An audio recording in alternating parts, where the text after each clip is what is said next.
last week, something happened that I just wanted to make a public statement about.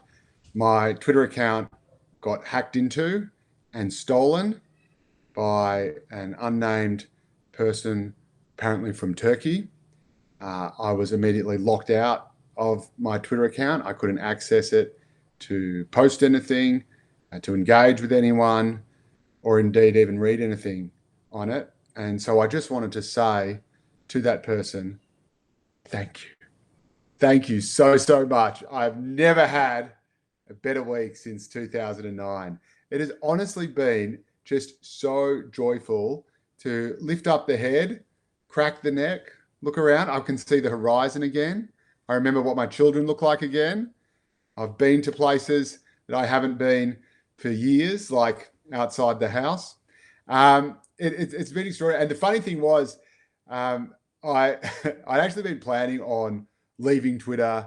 I hadn't really been doing much on Twitter anyway. I'd got rid of Twitter and Facebook from my phone because it was just sort of wasting time and not for any real benefit. It just seemed to be the same old people saying the same old things, the same old pylons and outrages that people had with me or each other or the usual suspects. And it was getting the worst possible adjective in any journalist's vocabulary. It was getting boring.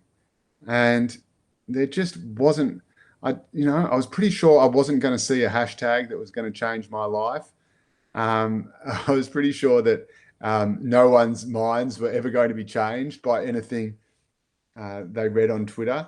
And it was instead just the sort of stomping ground. And we all know this, anyone who's been on there sort of knows it, but it's overrun by sort of the hard left and the hard right who love nothing more than to shout at each other from across the aisle and butt heads and abuse each other, or sort of idiot activists who try to get dumb hashtags trending because they think that will bring change or bring some kind of issue to light. And I just don't know if it ever does. I don't know what good has ever come of social media. It seems to me far more antisocial than social, and a place where division seems to reign and to spread much more readily than unity. And as someone who is desperately trying to drag particularly the left of politics back into the centre, I don't see how it's doing any good. And the other thing is,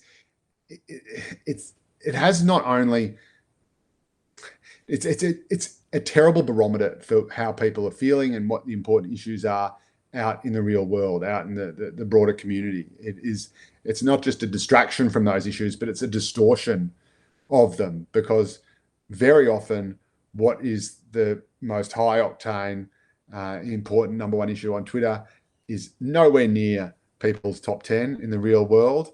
And again, vice versa, what people care about out in the suburbs or the regions of Australia is just not even given a look in by, whatever's trending on Twitter. So as someone who's trying to understand, what makes Middle Australia tick, what, the issues are that people really care about, what they're looking for from political parties, from governments, from the media, I just sort of saw no benefit in being there. So anyway, so this guy Hamza from Turkey sends me a message after he's stolen my Twitter account and locked me out of it, and says, do you want to buy it back?